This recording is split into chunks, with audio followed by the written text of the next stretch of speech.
Hi, and welcome to everyone joining us here at FH Foundation for this important webinar in which we are aiming to share some tips and tricks to make it easier to manage the dietary restrictions recommended for Familial Chylomicronaemia Syndrome, or FCS. So my name is Jill Prava. I'm the Rare Disease Project Manager for FH Foundation. I'm also a patient with FCS, and my experience of struggling to live with the condition led me in 2008 to start advocating for FCS, or LPLD as it was known then, and then setting up the UK-based charity Action FCS in 2015, for which I'm chair. So before we proceed with this webinar, I'd just like to do some housekeeping tips. The housekeeping tips are that the webinar is being recorded, which means that we will be able to send out a copy of the recording as soon as it's available to everybody who's registered for the webinar, and also it will be available on FH Foundation's YouTube channel. And then we ask you to submit any questions you have during the webinar to the Q&A, and to save the chat for your kind of general hellos and introducing yourself. And it is rather useful if you kind of say what you're interested in, what your interest is in the webinar and where you're watching it from. So I'd like to introduce our fantastic panelists for the evening, and they're Professor Kirsten Holven, who works at the Department of Nutrition at the University of Oslo, and Emma Prince, who's the Community Engagement Manager here at FH Foundation. But for the purposes of this webinar, we'll be drawing on her long experience of working as a chef on super yachts on the high seas, catering for difficult diets and difficult clients, I would imagine. Emma runs her own business, advising on nutrition and exercise for good health. So we're delighted that she'll be demonstrating creating a lunch to eat hot for when you're out and about, and that's a very low-fat lunch. And on that note, this is an experimental webinar, so it's the first time we've done something like this that's practical in this way. And we're really keen to hear your feedback about how you're finding it, if you're finding it useful, if you have any ideas about how it could be improved, and anything you'd like us possibly to focus on in future webinars. So, as I said, any questions, please put them in the Q&A. And I think we'll go straight into asking Kirsten to talk us through the nutritional challenges. Perhaps I ought to have said, actually, firstly, I don't know, Kirsten, if you were going to say this, but people with FCS have difficulty breaking down dietary fat in their diets. And so the first line of treatment is the recommendation to eat less than 20 grams of fat per day, which is no good fats, no bad fats. This is the layperson's understanding of it. And so this is why it's really important that we have good nutrition while we're eating such a restricted diet. So on that note, Kirsten, I'll hand over to you. And if you could, I think you have some slides for us this evening. Thank you. Yes, thank you for the invitation to talk today. So I will talk about FCS and very low-fat diets. So I will start just by telling a little about what FCS is and the symptoms, and then I'll go into the principle of very low-fat diet, going into which kind of food groups are important to be aware of, and then end also by saying a little about which nutrients that are very difficult to cover when you are on a very low-fat diet. And then, of course, we are lucky that Jill and Emma. Jill will talk about more hands-on experience of following and adhere to a very low-fat diet, and Emma will give us some tips on really practical information. So FCS, as Jill said, it's a familial chylomicronaemia syndrome. It's a rare genetic disease, a disorder, and it is estimated to affect 1 individual per 100,000 to 1 individual per 1 million. But these numbers are most likely underestimated because this is also a disease that is really underdiagnosed. And the problem when you have this FCS is that your body cannot break down fat that is consumed through the diet. Because fats, as triglycerides, they are carried in the bloodstream on particles called chylomicrons, and the chylomicrons are important to transport triglycerides to different parts of the body where they're needed for energy and fat storage. But then the body cannot really break down these chylomicrons, so they sort of accumulate in the body. The symptoms of FCS, there are a number of symptoms. One of the symptoms, as you can see down in the pictures in the corner, are that when you take a blood sample, your blood sample plasma is not clear as usual. It's kind of a milky white or opaque appearance. Other symptoms are that you have regular bouts of pain in the abdomen, and as many as 26 to 63% of all patients with FCS report that they have these symptoms. Pain in the joints. You can also have small raised fat-filled spots on the skin that you can also see in the picture in the right-hand corner. And 17 to 23% report this kind of symptoms. Fatty stools, pale pink arteries and vein in the retina is also reported by as many as 44 to 30%. Sudden acute pancreatitis, which is an inflammation in the pancreas, is the most common symptoms for these patients, and 60 to 88% of all patients report presence of acute pancreatitis. And then also enlarged liver or spleen, which also causes pain, is also reported by 12 to 25%. And then there are also some other symptoms such as extreme tiredness, problems with memory and concentration, and low mood or depression. So what is the treatment? Well, patients with FCS, they have to adhere to a very low-fat diet. As Jill already said, a diet less than 15 to 20 grams of fat per day, which is less than 10 to 15% of the total daily calories. And in addition, they should avoid alcohol and also simple refined carbohydrates, because these food items also leads to an increase in the triglycerides. So let's go into look of some food groups.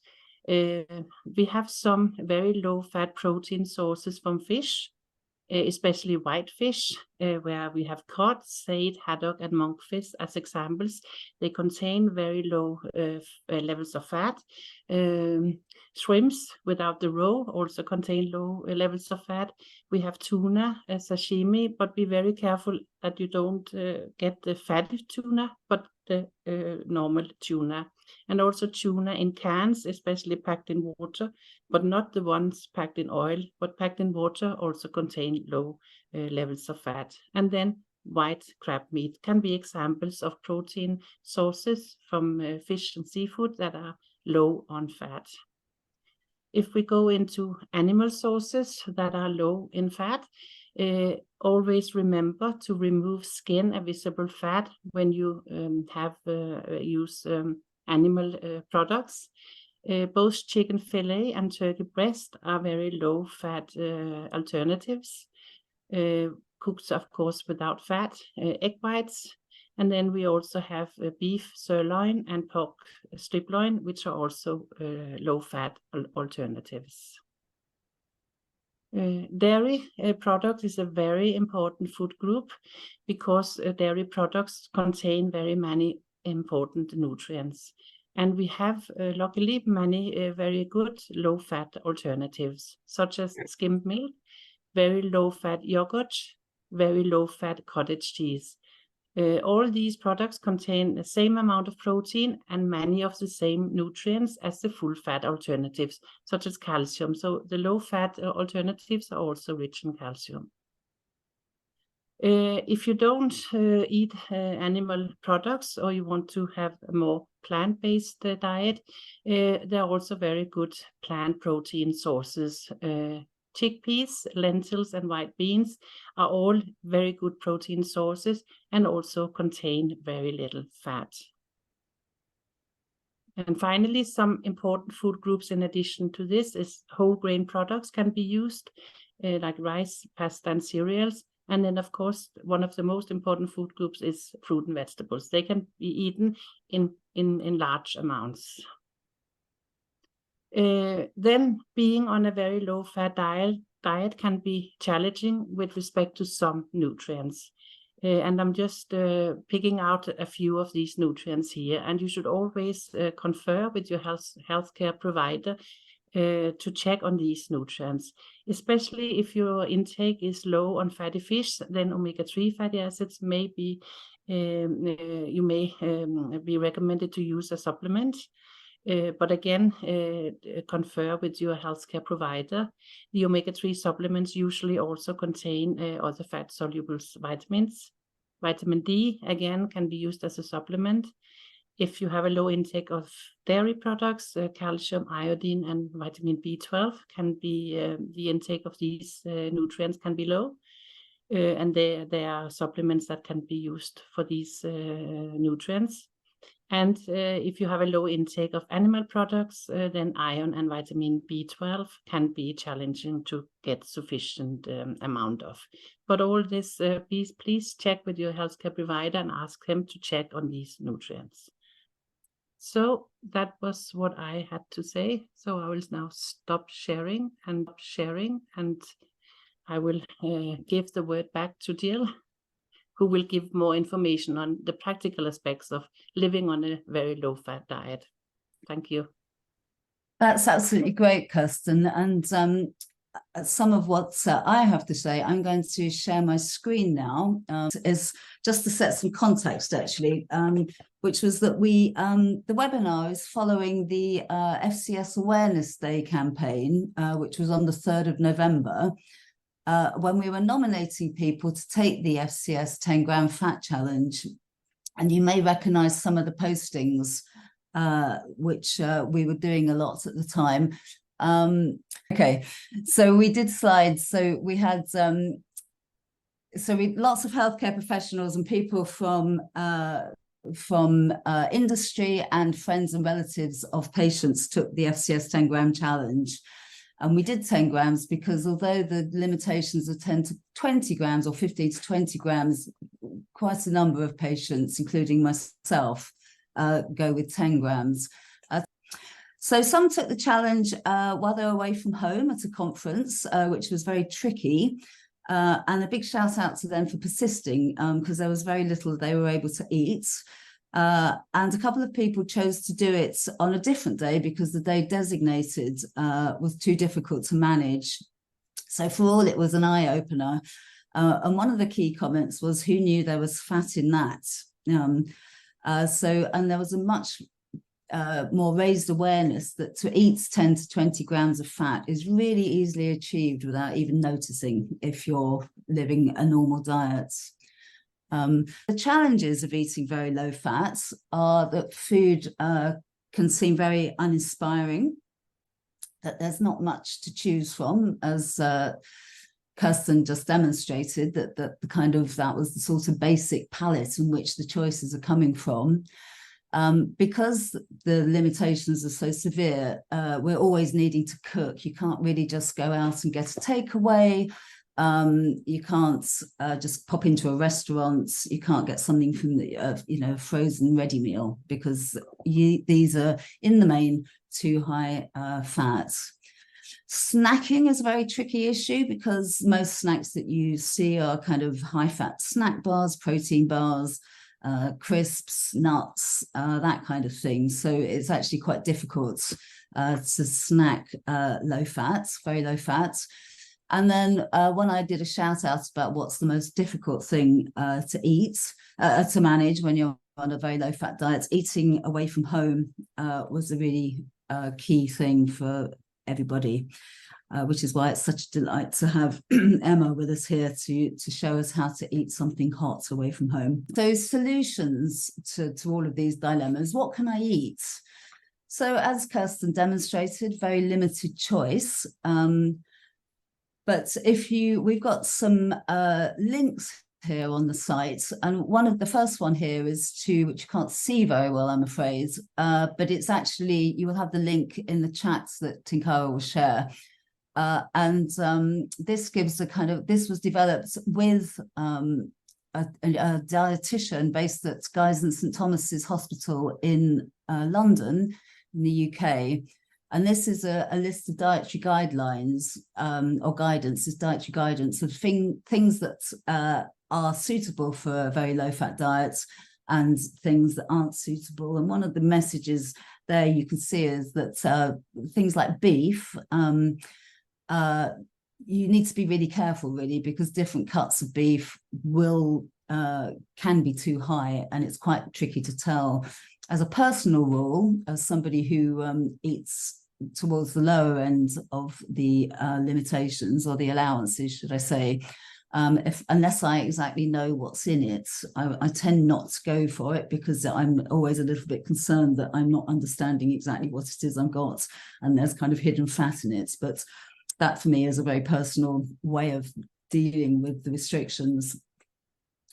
The other thing that I've got here are recipes for which are on the Action FCS website, and these are recipes that have been uploaded by patients who have developed them for themselves.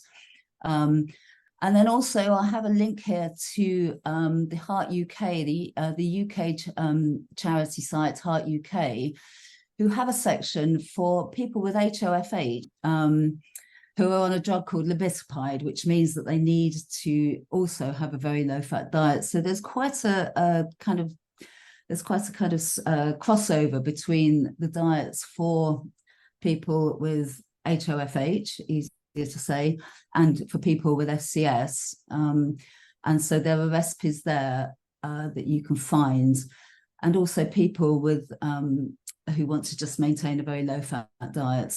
These are kind of good recipes. One of the problems is that everything looks a bit unappetizing, and I have it looks uninspiring. And we had a recent annual network meeting in Amsterdam recently, and there were a group of FCS patients there, and I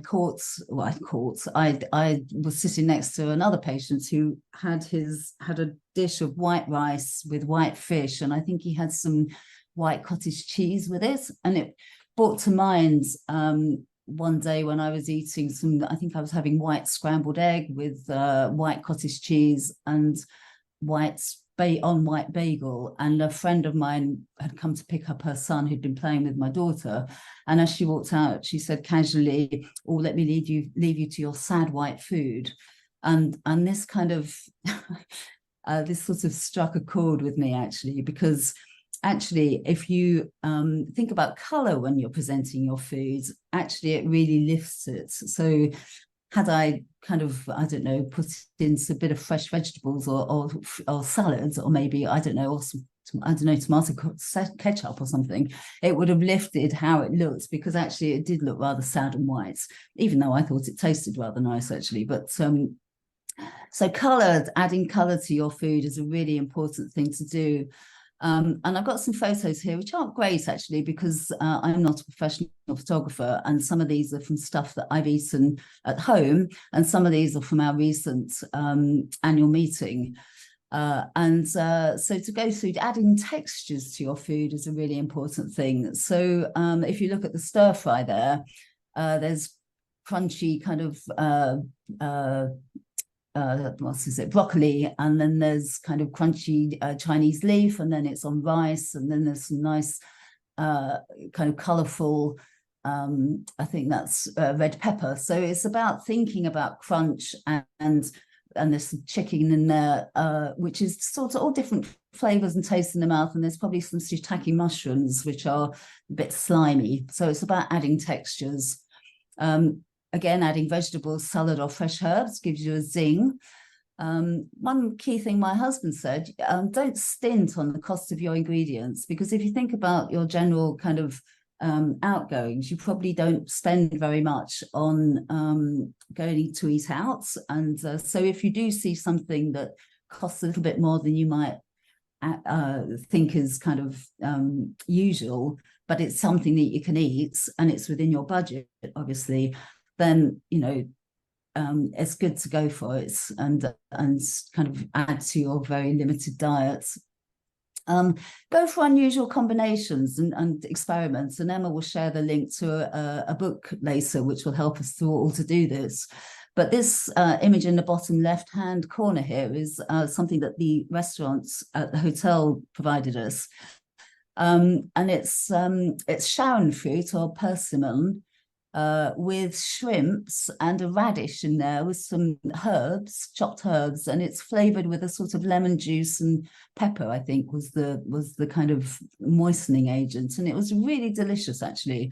But I don't think I would have ever have thought of adding persimmon to shrimps. So try and think of unusual combinations. And then again, we've got there's a gammon, slice of gammon, which is a very particularly chosen gammon from a local supermarket, which is, I think it was 0.1 per 100 grams, which we boiled to make sure all the fat sounds not very appetizing, but it was nice. Or it is nice, should I say. And then there's red cabbage there and some kind of potatoes, carrots, and some beans, kidney beans, white kidney beans. So using different flavorings to add zest to your food. So some of the basic ones that we use in our household particularly are soy sauce and garlic, chili, ginger, fresh ginger, lemon juice and miso paste. And we do quite a lot of stir frying without using any oil at all, but we'll use a kind of different flavors in water. And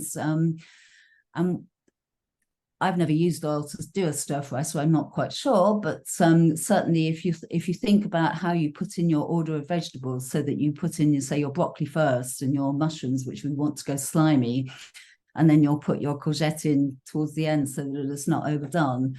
Because when I've tried to cook previously, I've kind of come up with a slush, which hasn't been very appetizing. But if you think it through and do things in pieces, you can actually get a really nice mixture of textures and flavors.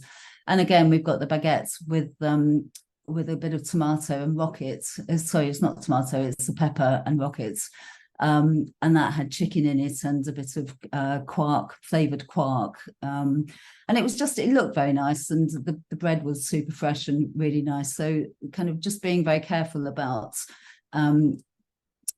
taking care about particular kind of ingredients and just making sure everything is very tasty. We're looking at different cooking methods here. And one of the things about having to cook all the time is that it can get really tedious. And the last thing you might want to do after you've come home from work for the day, perhaps, or you've been looking after your children or whatever you've done, is to then come in and cook a meal from scratch.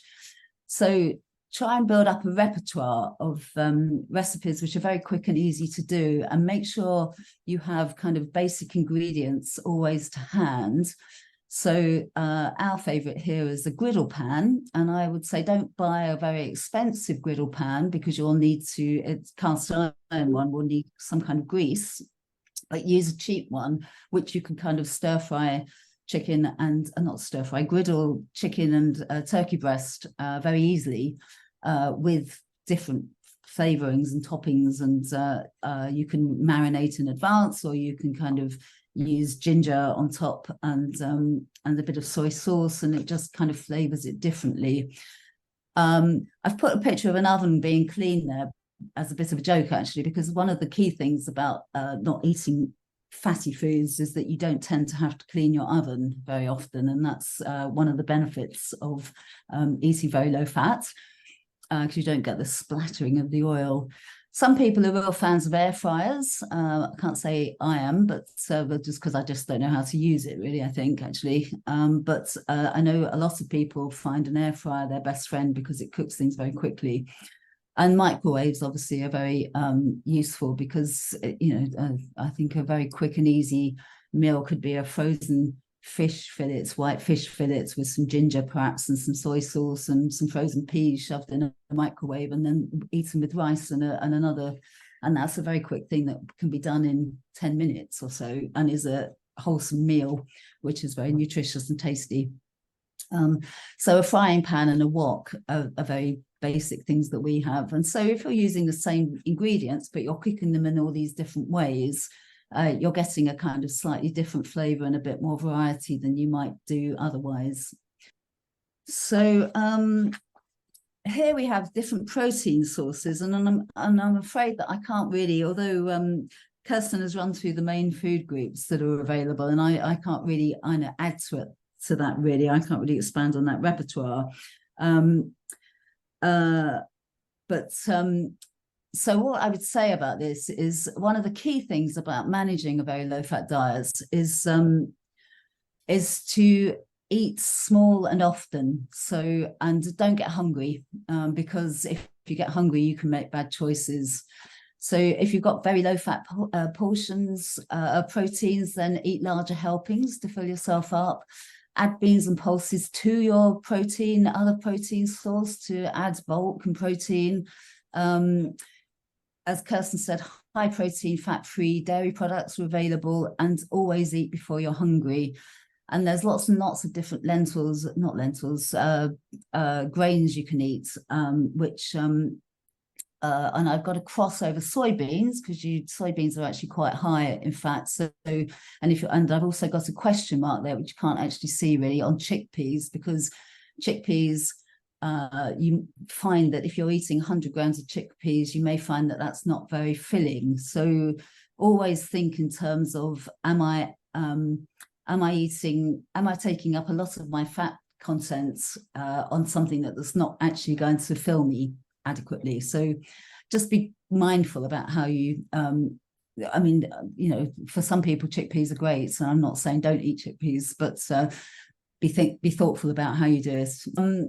Carbohydrates, many types of carbohydrates. Again, it's all about sort of trying to find variety with what you can eat. So that there's rice, there's linguine, there's gnocchi, there's udon noodles, there's any other types of noodles. There's lots of different types of rice. So be creative in terms of thinking about what kind of rice you'll eat, because they have different flavors and different textures.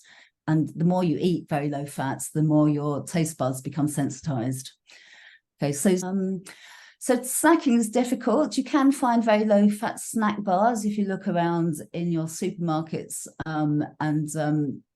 but be careful, because they can be quite small, and if you eat one, that's very good, but if you have 4 or 5, which can be done quite easily sometimes, that's quite a lot of fat that you're eating, so just be mindful. Fresh fruit and fresh veg, we've gone through. Have combinations of both. I mean, I went through a phase of eating chopped apple and chopped carrots for a while, and a really nice combination, and adding in some small tomatoes maybe, just to add some different, again, different textures, different look, different feel. High protein yogurt as a snack is a good one. Be mindful when you're eating your snack, so have a half a sandwich as a snack maybe. Homemade turkey jerky, which is this kind of rather unappetizing lump of stuff on the right hand side there. That's actually quite delicious. It's you can make it with a dehydrator if you want to invest in that, or you can use the oven, and there are many recipes online. Make sure you cook it properly though, so that you don't eat undercooked turkey. And then the papadom up the top there is a very low fat papadom, which I've microwaved in the oven. Microwaved. No fat added, very low fat, very crispy, and is quite a good alternative to crisps. So if you're eating away from home and you're in a hotel, ask for a fridge in your room is always very important. Book near a supermarket, the bigger the better. And if you can find a room with a kitchenette or a kitchen, great. And if you're thinking a bed and breakfast, asking in advance for skim milk or whatever you might want in the morning. The next, self-catering, always find somewhere with a kitchen, obviously, and check where the nearest supermarket is. And then eating out socially, plan in advance in a restaurant, contact the restaurant, make your needs known, communicate directly with the chef, and the Action FCS seat is really useful there. If obviously English is spoken, we only have it in English. You can build a relationship with a favorite eatery so they understand your needs. It doesn't mean you go there all the time, but that takes a lot of stress out of the kind of relationship and dealing with it.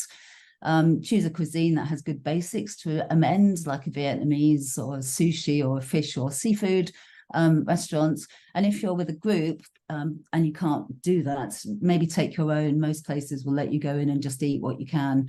And if you want hot food, they're not very happy about heating food sometimes, but you can buy a portable small rice cooker there, which you can cook something and then take it, and that will keep it warm for you while you go somewhere, and you can eat something there. So pack lunch. So you take leftovers from the night before. And actually, if you've got leftovers from the night before, they're always quite good as a basis for another meal the next day. Take a selection of foods with you so you don't get hungry, and take enough to avoid hunger. So I always take a packed lunch with me wherever I go, but they're always cold. So if you, it's an absolute delight that Emma said, "Oh, I could offer you something that is a fresh, hot to eat." So thank you, and over to Emma. Thanks, Jill. Okay, I'm just going to put my apron on, as all good chefs should do. Incidentally, I'm more than happy to answer questions as I cook. In fact, I like to talk while I cook, and it's better to talk to you guys than to talk to myself. So I can't reach my laptop to look at the chat box or Q&A, but I'm sure Jill will be able to shout out any questions to me. So just to reiterate what Jill said, it's things that are essential when you're cooking, particularly with a low-fat diet, because you're not getting the additional flavour that you may have from olive oil or almond butter, that kind of thing. So you've got to get your flavours from elsewhere. So, for example, ginger, chilli, lime, coriander, and then exactly as she said, you want the crunch. So we are going to be making a basically a posh pot noodle. If you're not familiar what a pot noodle is, it's in my opinion an absolutely awful, I wouldn't even call it a food, but when I was a student I did succumb and I did eat them. It's cheap and really not nourishing at all, but this will hopefully be a much better version. So we're going to be making a Thai green curry lunch jar, and then we're going to look at 2 alternative sauces afterwards as well. One will be a miso, ginger and lime, and the other will be a chili, lime and coriander. So to begin, take your jar. This one's about 500 mils. So it's entirely up to you what you use. As long as it can hold very hot water, sort of just past boil, just under boiling point, it will be fine. So a lot of plastics do that as well. You don't have to go out and buy a jar specifically. If you have an old jam jar, for example, or a pasta sauce jar, that is, wash that out and use it. And the beauty with these is you can make several in one go and store them in your fridge, and they will last, you know, sort of 4 to 5 days.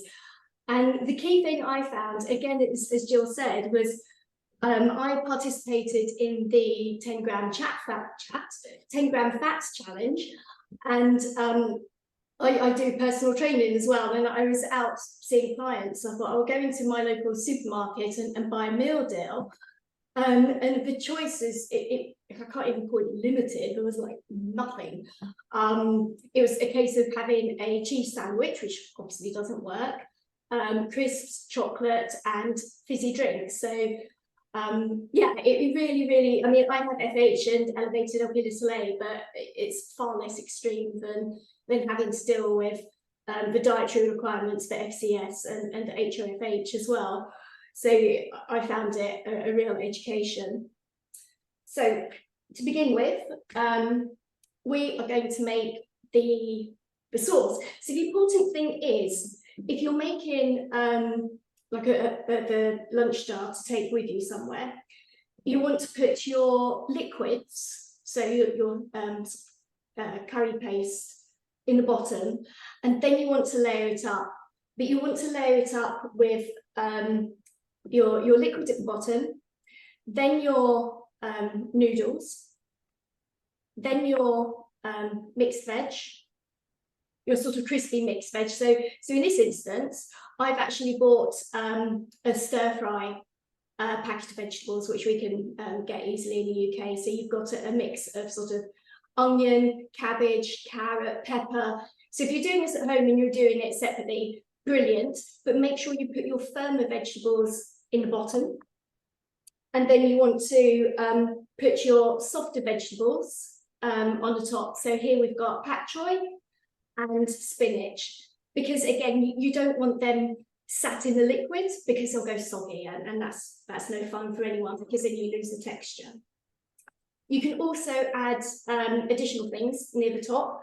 So in this instance, we're adding a vegetarian protein. So we've got some mixed beans. We've got aduki, cannellini, and sort of a green bean as well. Alternatively, you can add prawns, or you can add cooked chicken. With any protein, sort of like fish or meat protein, make sure you're using one that's cooked, because although you're pouring hot water onto it, of course, that's not actually going to cook it. So make sure you use pre-cooked meats. So this is just a normal supermarket Thai green curry paste, which I bought, and per 100, it's very, very low in fat. I'm just going to check because I can't remember. 1.9 per 100. But if you're using a tablespoon, that's only about 15 grams. So probably, my maths is terrible, but probably about 0.2 grams in here. So you can just pop that straight into the jar. And then we are going to add 1 teaspoon of fish sauce.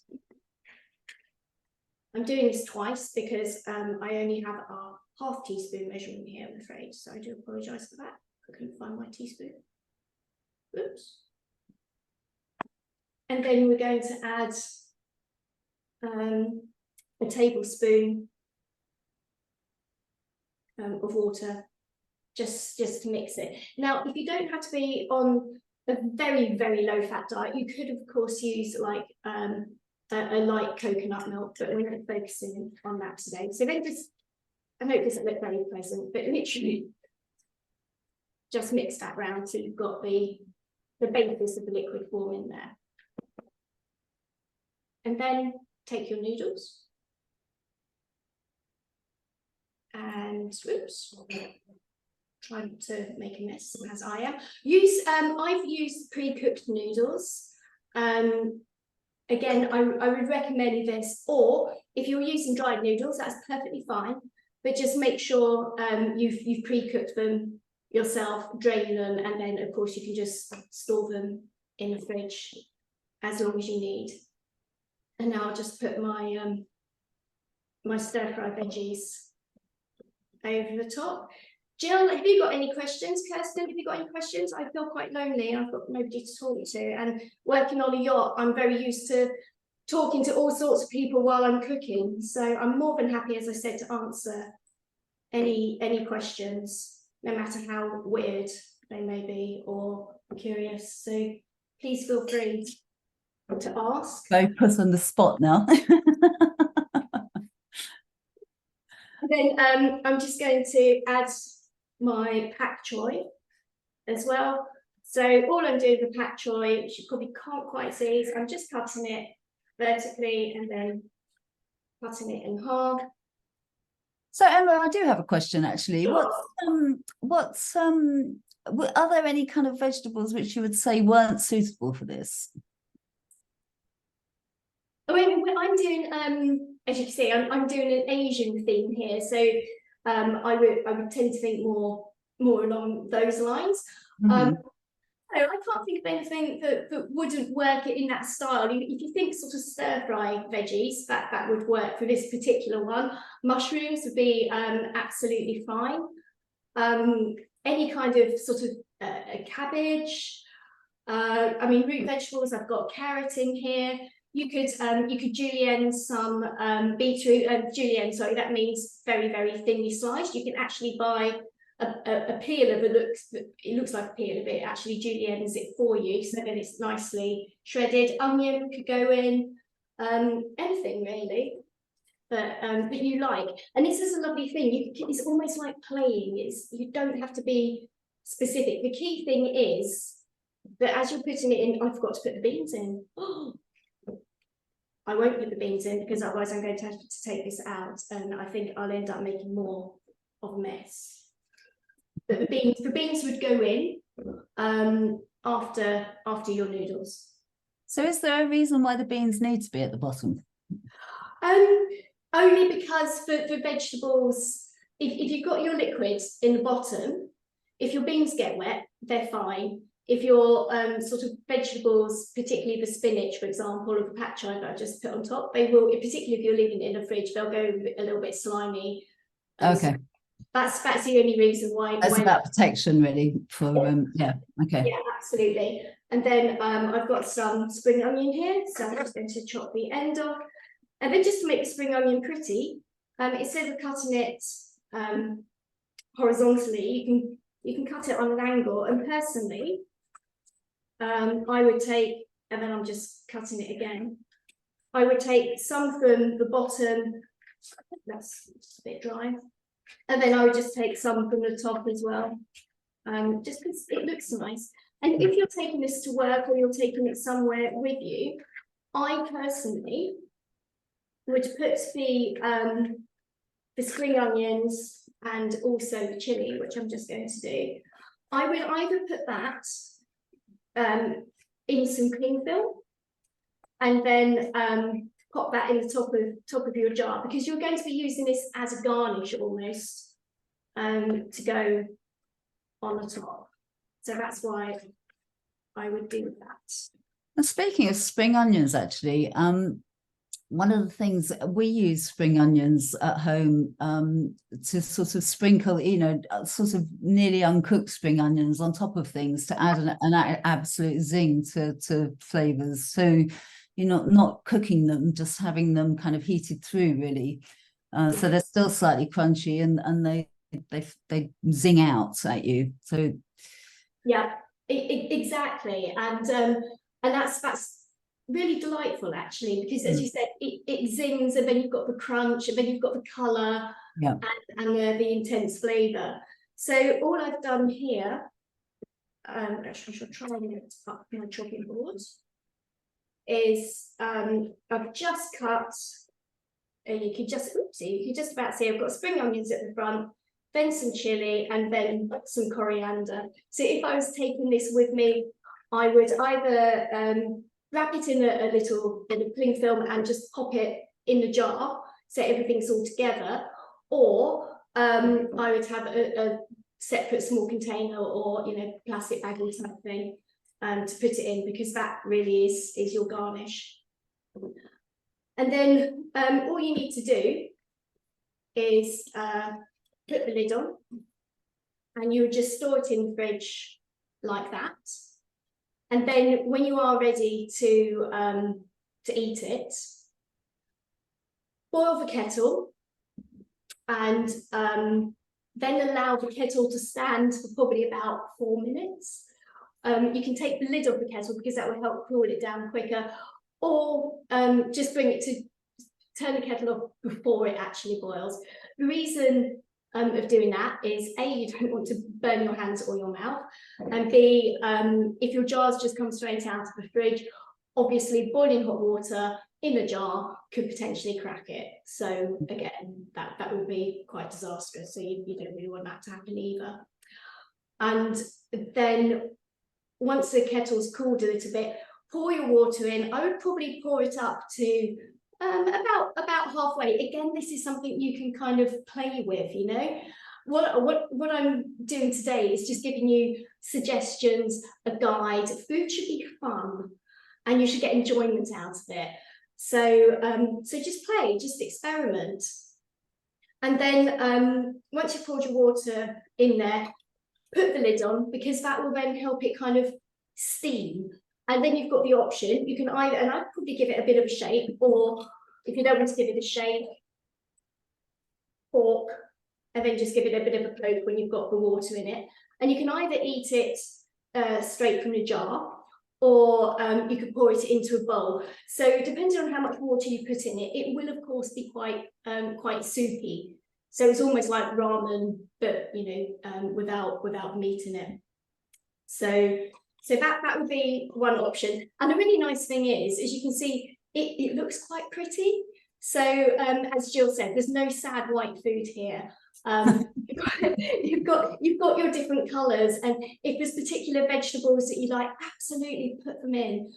Because the whole purpose is, it is a little bit like a stir fry in a jar. It's meant to be al dente. You're meant to have the different textures there. You've got the softness of the noodles, you've got the crispiness of the vegetables.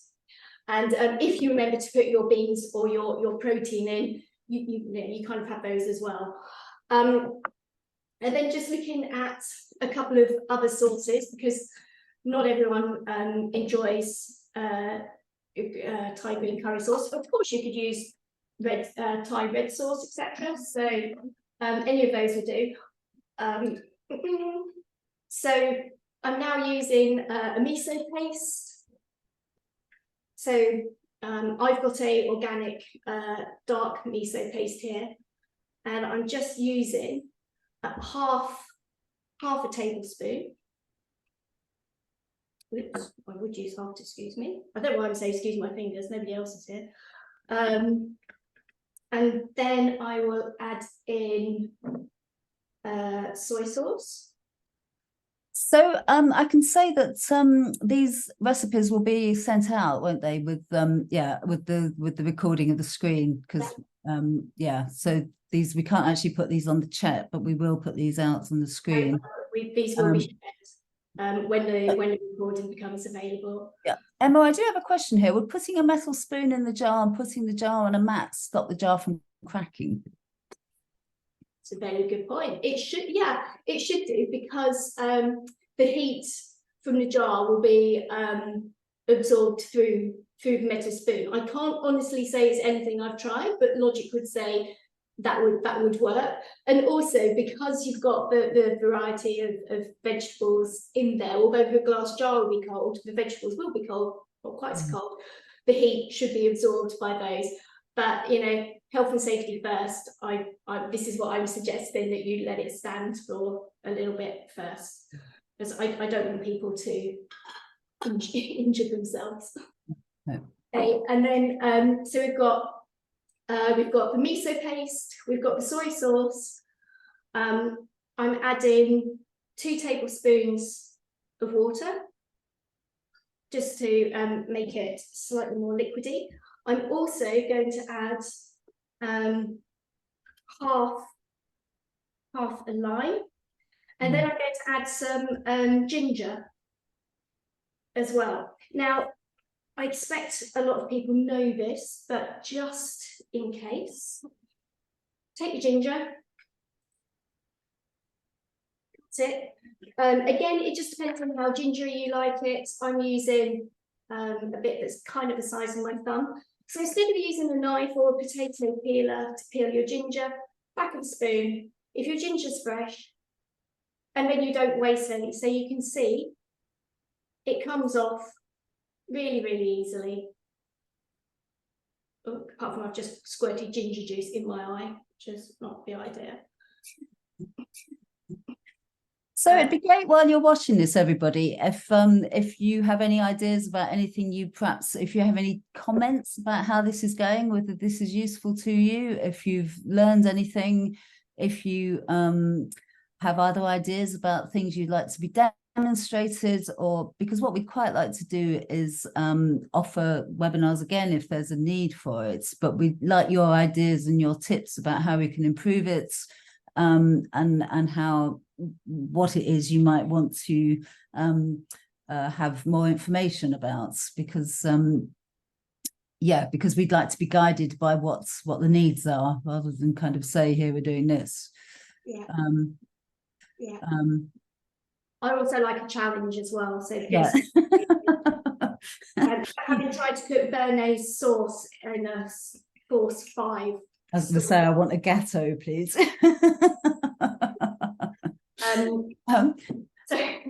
So I've just mixed up the sauce there. There's actually quite a lot that would probably do 2 people. So that's the ginger miso sauce. And then finally, really, really easy, another half of the lime. I think this is as tidy as my workstation's been for ages.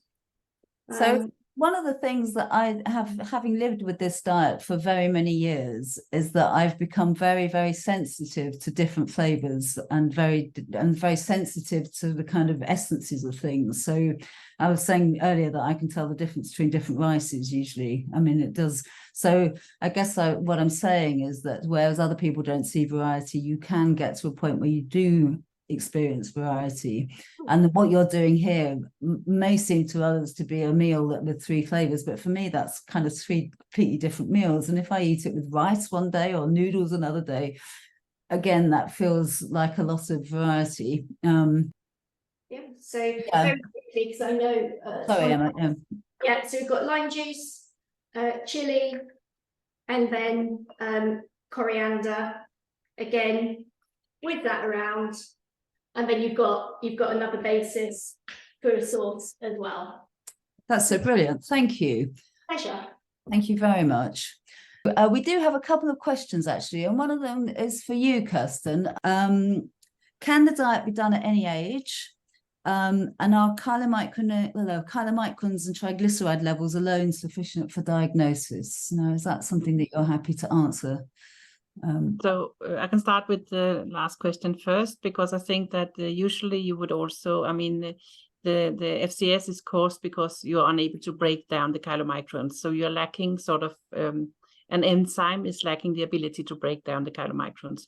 So usually you would be tested, a genetic test, to see that you have a mutation in some genes that are responsible for being unable to break down the chylomicrons, to getting a diagnosis of FCS, I would think. Regarding the other question was about the diet, when you can, if you can also... About children, really. Yeah, so I think that first of all, in general, I mean, a low-fat diet, when we talk about around 25% energy from fat, is really healthy for everyone. But of course, now we are talking about these very low-fat diets. And the challenge in children, of course, is that they don't eat so much. And when they are very low fat, I mean, you need to eat more because the food sources are less energy dense. So I think that for infants and for children, they would need supplements. So I think, but this would be done in close with advice from the doctor, healthcare provider, and the dietitian. So most infants and children would also need supplements. That could be either omega-3, or it could be medium chain fatty acids, or it could be also supplements for some of the fat soluble vitamins. But they can eat the same diet, but they would need in addition, I think, supplements. And for infants, they would have low fat formulas instead of breast milk. So yeah, I don't know if that was the question answer enough. Yeah, I think so. And there was a question about omega-3 actually supplements. So what you're saying basically is that a child can eat this diet, but actually because they're growing and they're needing extra nutrients to grow, they would need, but this is stuff that needs to be handled by a physician and somebody who understands. And quite often, I know in the UK, you are given an MCT oil, triglyceride oil or powder and things. So, but I understand not everywhere in the world actually. So, there's an issue there which we need to be working on. I think we've answered all the questions that we have here. We'd really like you, when you get your email tomorrow, so thank you for being part of the webinar, for feedback. So please give us any ideas about how we might take these forwards. And every positive feedback you can give us actually, but no, I mean any constructive feedback about how we might improve in the future would be fantastic. So we hope you found this helpful. It's been quite an experiment for us, and so as a first time round. So the webinar has been recorded and will be made available and sent out to you. And so I think it just really leaves it for me to really thank Emma and Kirsten for their time and their contributions. It's been absolutely brilliant. Thank you. And thank you everyone for joining us this evening. And we hope to see you at the next one. So Thank you very much. And I think we'll end there. Thank you. Bye-bye. Bye. Bye-bye.